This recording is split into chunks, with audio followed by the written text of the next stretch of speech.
and to Residente.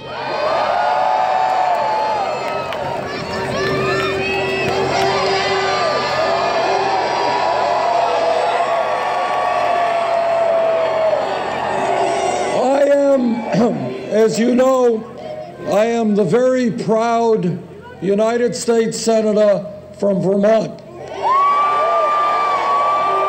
And I am very proud that I was born here in New York City.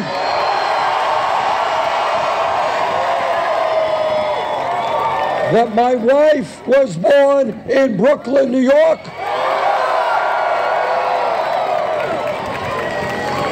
My father came to this country at the age of 17 from Poland without a nickel in his pocket. He never made much money. We lived in a 3.5-room rent-controlled apartment in Brooklyn. So I learned a little bit about what it means to grow up in a family that has no money. And I also learned a little bit about the immigrant experience. Those lessons I will never forget. What this campaign is about is creating a political revolution.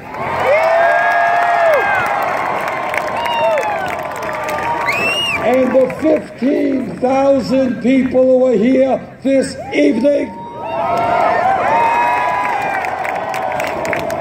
you are the heart and soul of this revolution.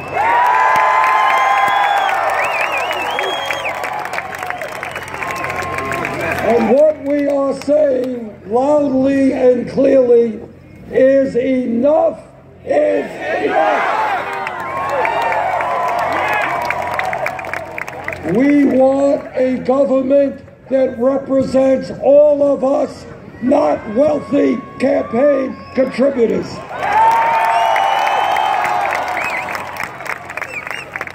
We want a campaign finance system that is not corrupt.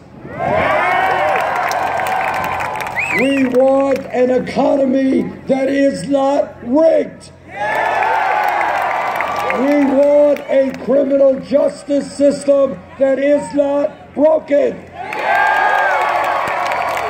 We are determined that instead of spending trillions of dollars on a war in Iraq that we never should have gotten into, we are going to reinvest in the South Bronx and in communities all over the country.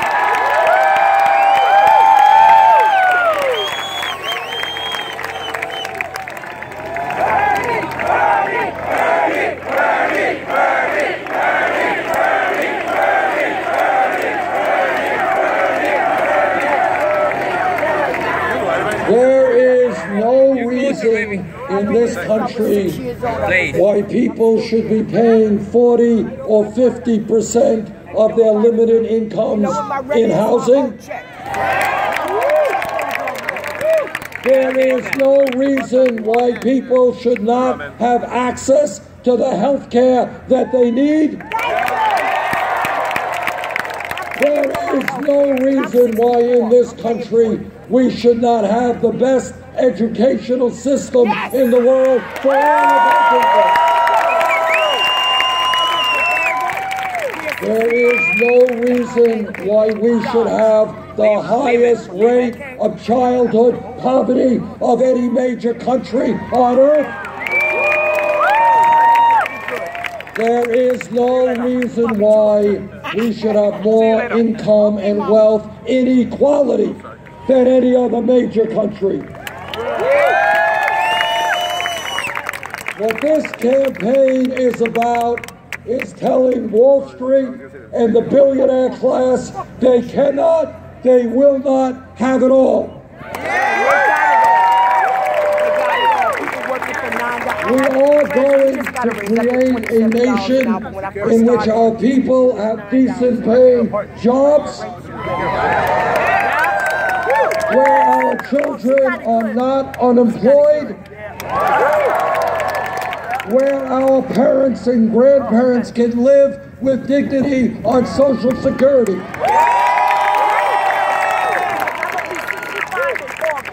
That is why we're going to raise the minimum wage to $15 an hour. It is why we are going to have pay equity for women. It is why we are not going to accept deteriorating inner cities. Why we are going to build affordable housing. Why we are going to rebuild our roads and our bridges and our water systems and our wastewater plants. And when we do that, we create 13 million decent paying jobs. In America today, we will not accept a situation where the top 0.1% now owns almost as much wealth as the bottom 90%. We will not accept a situation where the 20 wealthiest people own more wealth than the bottom half of America. We are going to create an economy that works for all of us, not just the people on top. In America, people should not have to work 2 or 3 jobs just to get by. And that after all of that, 58% of all new income goes to the top 1%. That's wrong. In this country, we can and will create a first-class public school educational system.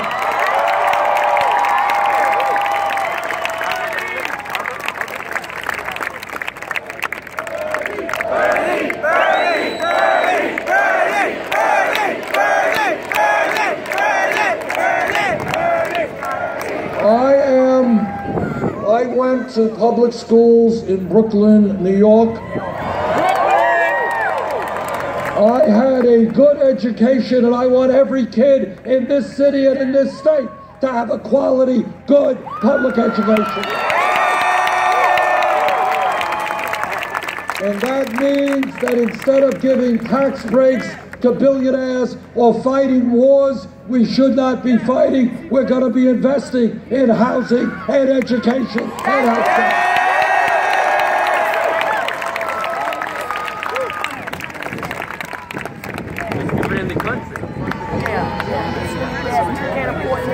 In this country, we should not be the only major nation on earth that does not guarantee paid family and medical leave. When a woman has a baby, she has the right to stay home with that baby, not have to go back to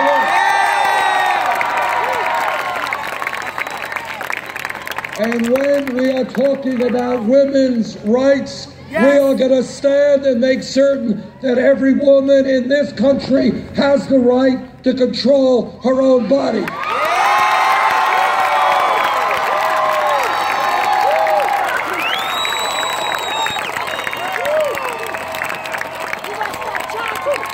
And we are going to stand with our gay brothers and sisters.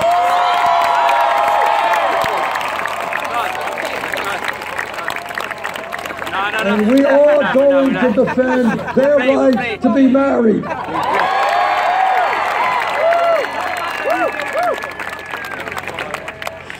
You know, a great nation is judged not by how many millionaires and billionaires it has. It is judged by how it treats the most vulnerable people in that country. I will not accept, and you will not accept, children in this country sleeping out on the streets. I will not accept, and you will not accept, senior citizens trying to get by on $11,000 or $12,000 a year Social Security. Instead of having a Congress that works for the benefit of the few, we are going to have a government that works for all of us.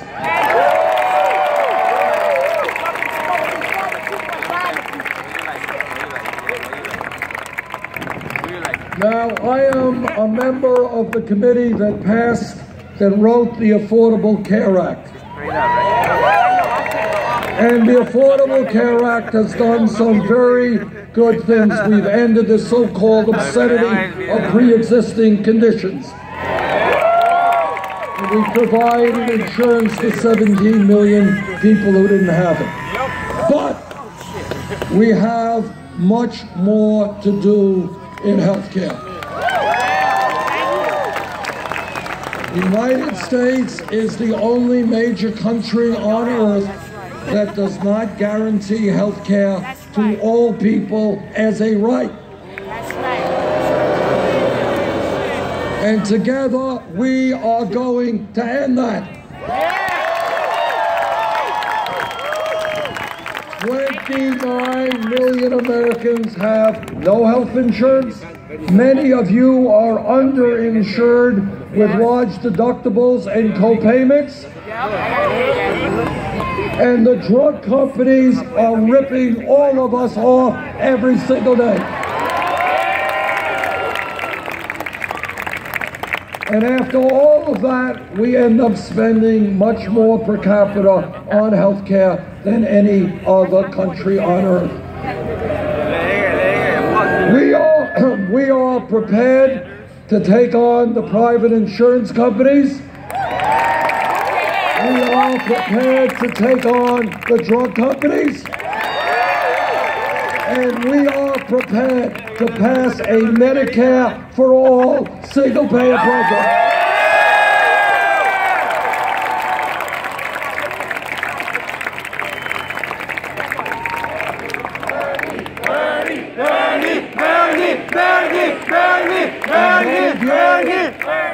In my view, something I believe my whole life, health care is a right of all people, not a privilege.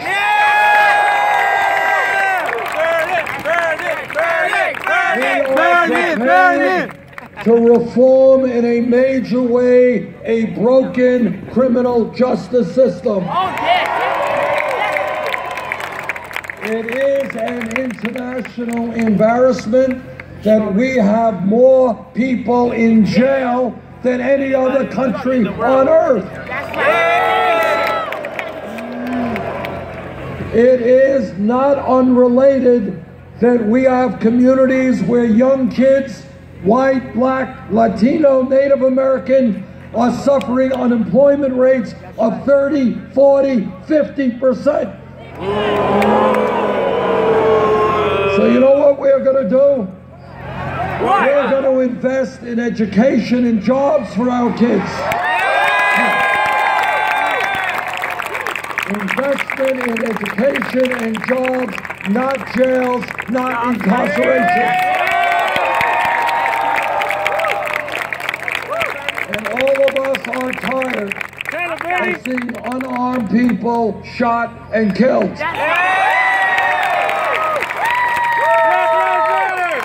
Well, I've been a mayor for 8 years, and I've worked with police all over my state, all over this country.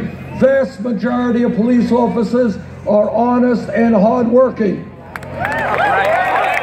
But if a police officer, like any other public official, breaks the law, that officer must be held accountable.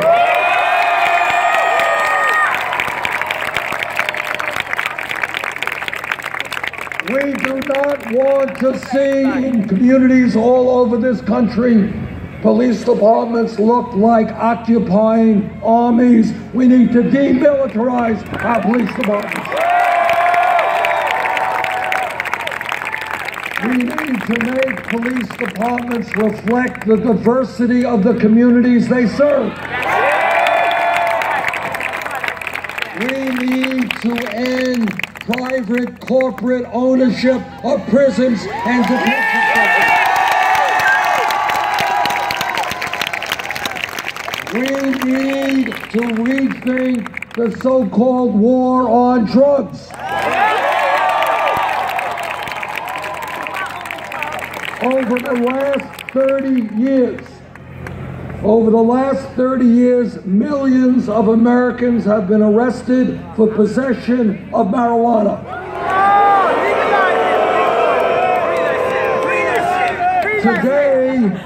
Today, marijuana is listed under the Federal Controlled Substance Act as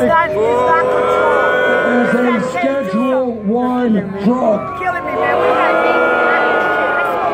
right alongside of heroin. That is pretty crazy. And that is why I have introduced legislation to take marijuana out of the Federal Controlled Substance Act.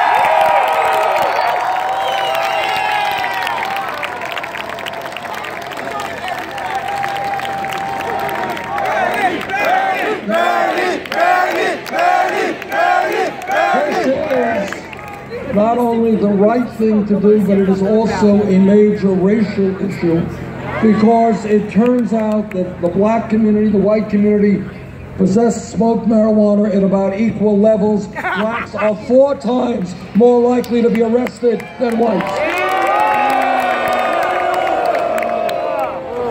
But let me say something else when we're talking about drugs. In my state and all over this country, we have a major epidemic of heroin addiction and opiate addiction. This is a very serious crisis. The way to deal with that crisis is to understand that drug addiction, substance abuse must be dealt with as a health issue, not a criminal issue.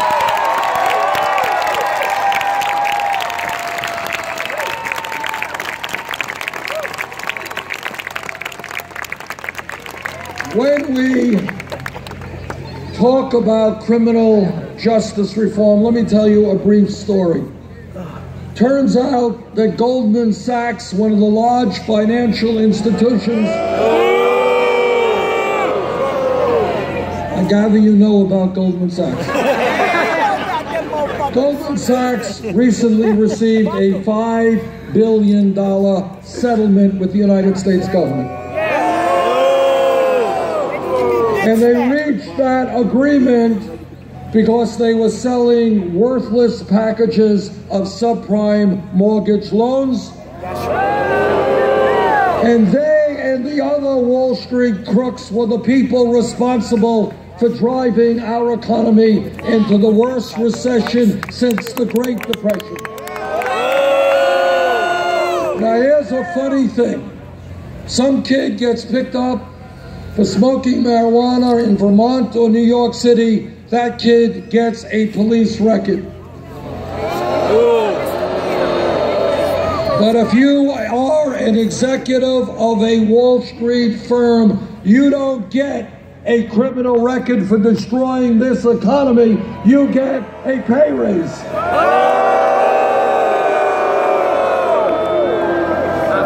Together, we will bring justice back to the criminal justice system.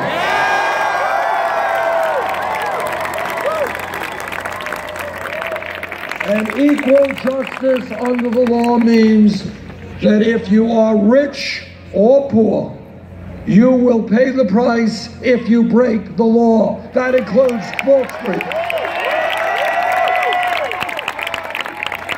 Let me say a word or two about some of the differences that exist between Secretary Clinton and myself.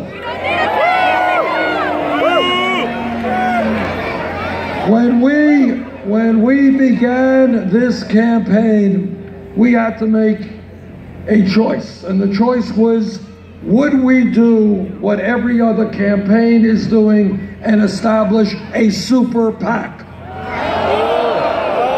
We agreed with you. We decided after about 1/10 of a second thinking that we don't represent Wall Street, we don't represent corporate interests, we don't represent the billionaire class, we don't want their money.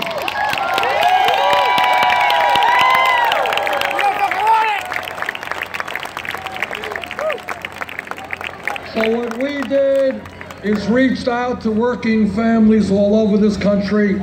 We have received now over 6 million individual campaign contributions.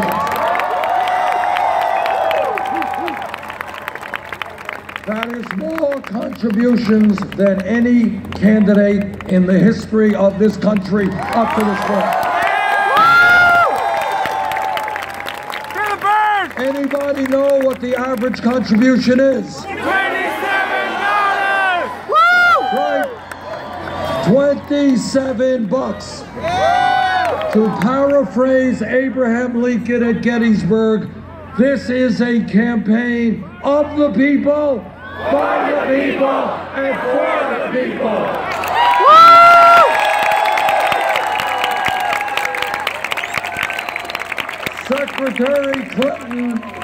Secretary Clinton chose to go in another direction in terms of how she raised her funds.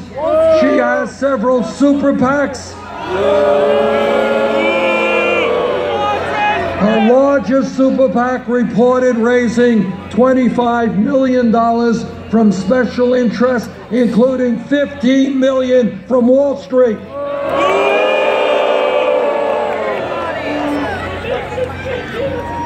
Now, in addition to that, as some of you know, Secretary Clinton has given a lot of speeches on Wall Street behind closed doors. And she has received $250,000 a speech. Now, I kind of think that if you're going to get paid $250,000 for a speech, it must be a brilliant speech. It must be an earth-shattering speech written in Shakespearean prose.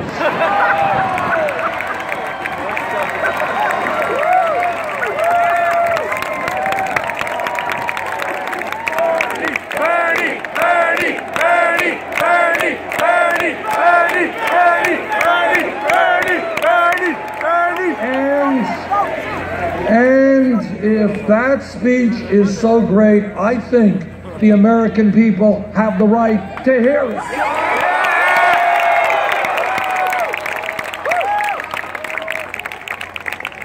Now, I don't know why, but I myself have not gotten an invitation to speak on Wall Street. Not for $250,000, not for $25,000, not for $2. They haven't invited me. But, you know, I got my cell phone on and I'm waiting for the call. And if it comes, this is what I would tell those people on Wall Street. I would tell them. Kiss your ass. I would tell them that their greed, their recklessness, and their illegal behavior has destroyed this economy, resulting in millions of Americans losing their jobs, their homes, and their life savings. I would tell them that they were bailed out by Congress against my vote, because the big banks were too big to fail. But today, 3 out of the 4 largest banks are bigger now than they were when we bailed them out because they were too big to fail. And I would would tell them that when you have a handful of financial institutions with so much economic and political power, now is the time to break them up.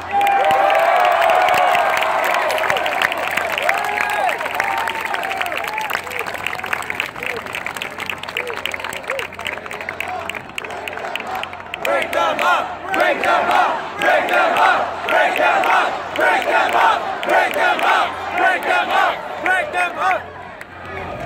All of you know that learning and growing intellectually is a part of who we are as human beings. That's right. And all of you know that we live in a competitive global economy where we need the best educated workforce on earth.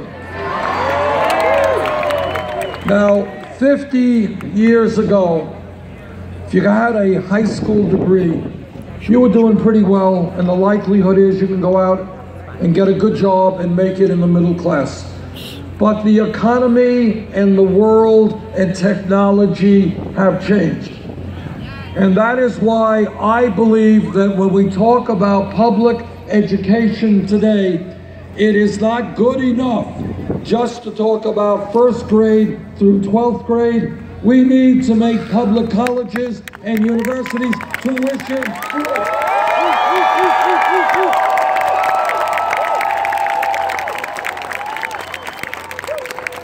You know, my mother and father never went to college, but I want every kid in the South Bronx, and I want every kid in America who is in the 4th grade, the 6th grade, freshmen in high school, I want them to know that if they take school seriously, they study hard, they do their work in school well, I want them to know that they will be able to get a college education regardless of the income of their family.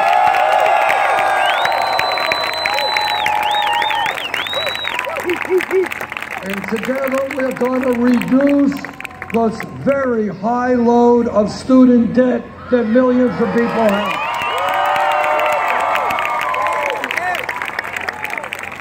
We should not be punishing people for getting an education. We should be rewarding people. That is why we have legislation in that would allow people with student debt to refinance their loans at the lowest interest rates possible. Now, I have been criticized for this. It's unrealistic, it's too expensive. Let me tell you how we are going to pay for this. When Wall Street's greed destroyed our economy, the middle class bailed them out. Now it is Wall Street's time to help the middle class.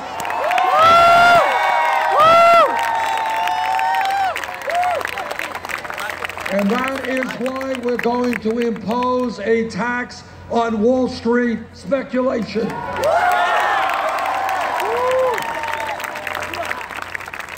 Now, another difference between Secretary Clinton and myself is the issue of foreign policy. I listened to what George W. Bush had to say in 2002. I didn't believe him. I voted against the war in Iraq.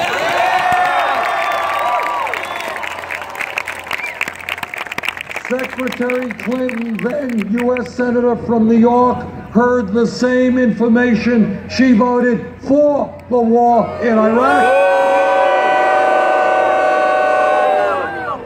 I have opposed every one of these disastrous trade agreements, NAFTA, permanent normal trade relations with China, that have cost us millions of decent paying jobs.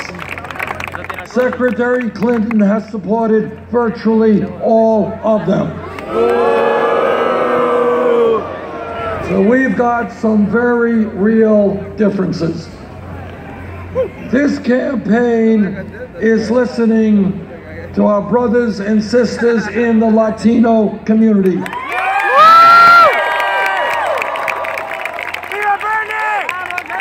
What they are telling me is that with 11 million undocumented people in this country, they are tired of living in the shadows, tired of being exploited, tired of living in fear. Right. They want, and I want, comprehensive immigration reform and a path towards citizenship. And if Congress does not do its job, I will use all of the executive powers of the presidency in order to make that happen.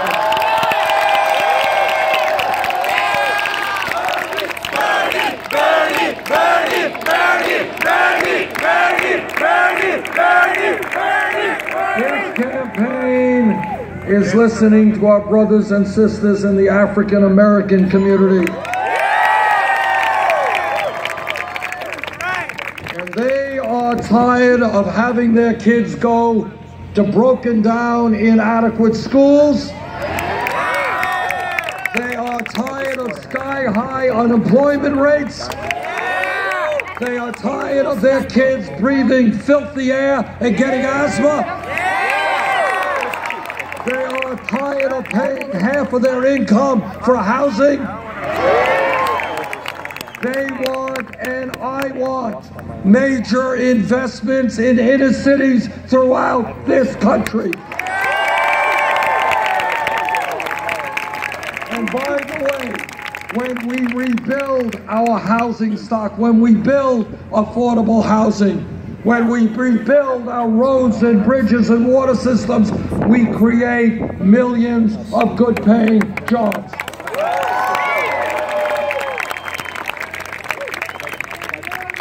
I am a member of the U.S. Senate Committee on the Environment.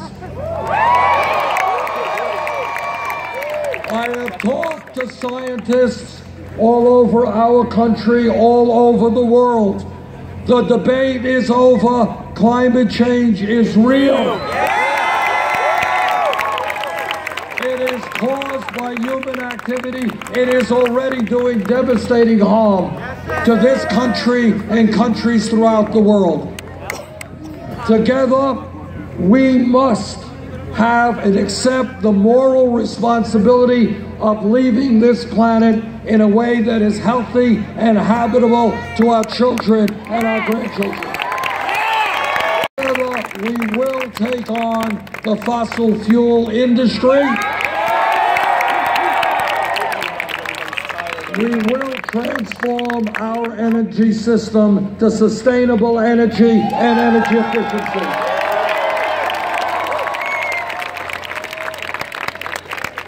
Brothers and sisters, we live in the wealthiest country in the history of the world, but very few people know that. And the reason they don't know that is almost all of the new income and wealth goes to the top 1%.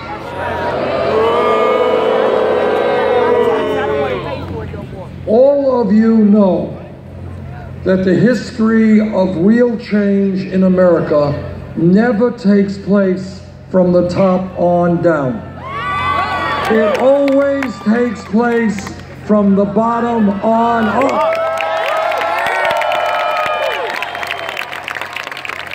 100 years ago or more, when workers were being treated like animals, working 7 days a week, had no rights on the job, could be fired arbitrarily, workers came together, formed trade unions, and began to negotiate contracts and working conditions. For hundreds of years, African Americans and their allies stood up and fought back against racism, segregation, and bigotry.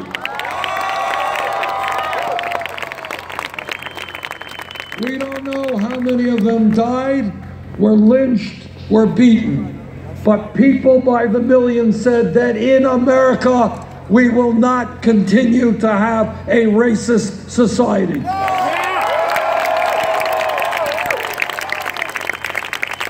100 years ago, not a long time, women in this country did not have the right to vote, did not have the right to get the education or the jobs they wanted. But women and their male allies stood up and said, women in America will not be second-class citizens.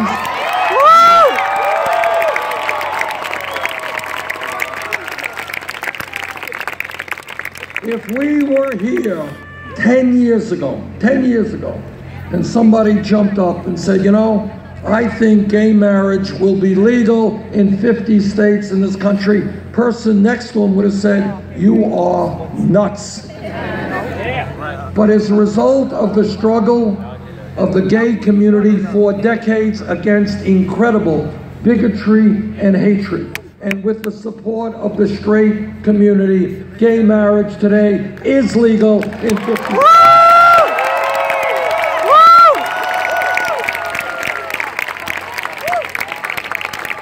If we were here 5 years ago, no time at all, somebody jumps up and says, Bernie, this $7.25 federal minimum wage is a starvation wage. We've got to raise it to 15 bucks an hour. Person next to her would have said, 15 bucks an hour? You're doubling the minimum wage. That is nuts. You can't do it. You got to go to $8, $9 an hour, not 15 bucks an hour.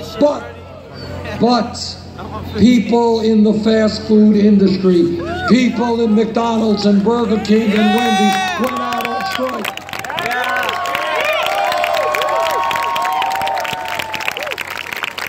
They stood up, they fought back, and you know what happened? Seattle, Los Angeles, San Francisco, 15 bucks an hour. Oregon, California, 15 bucks an hour. And if I have anything to say about it, and if elected president, I will, 15 bucks an hour in every state in this country.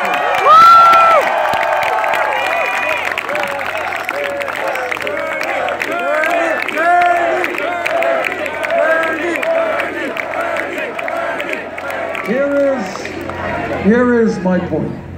Real change takes place, not when some president signs a bill, the Supreme Court makes a decision. Real change takes place when millions of people look around them and they say, you know what? The status quo is unacceptable. The exploitation of workers, unacceptable. Racism, unacceptable. Sexism, unacceptable. Homophobia, unacceptable. And we can do better. And where we are right now is a pivotal moment in our history. And all over this country, people are looking around them and they're saying, you know what?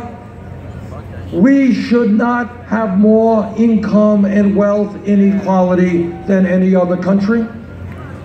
We should not have the highest rate of childhood poverty of any major country.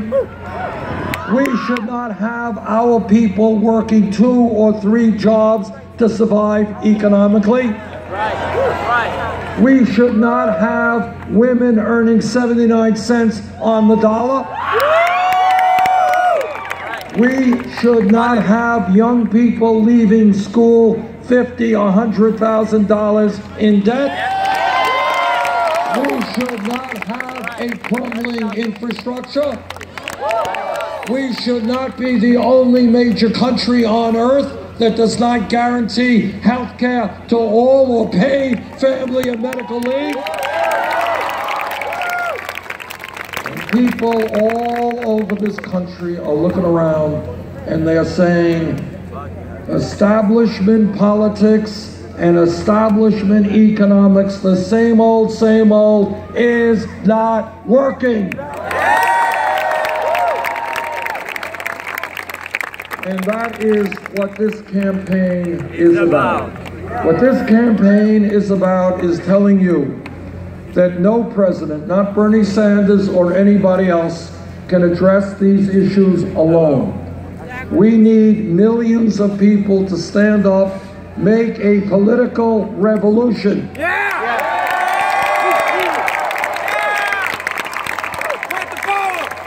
And create a government that works for all of us. It will not be an easy fight. I know that. Wall Street has unlimited sums of money. The insurance companies will do everything they can to prevent us from going forward. Fossil fuel industry, more worried about their short-term profits than the future of our planet. Corporations wanting to destroy public schools in America. I understand all of that. I understand it, and you understand it. But together, we are not going to duck away from this fight. We are going to defend our kids and our parents and our grandparents.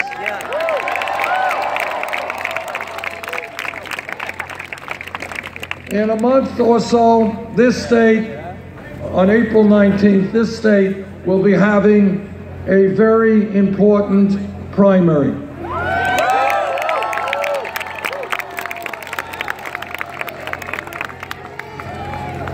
If there is a large voter turnout, we will win.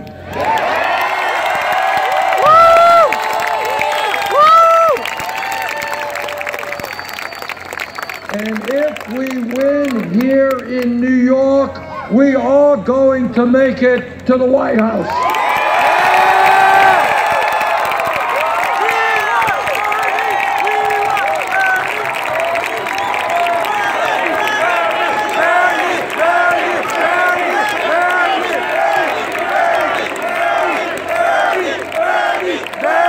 I urge all of you to come out and vote. Bring your aunts and your uncles and your friends and your neighbors. Let's win in New York. Let's take this fight to the White House. Thank you.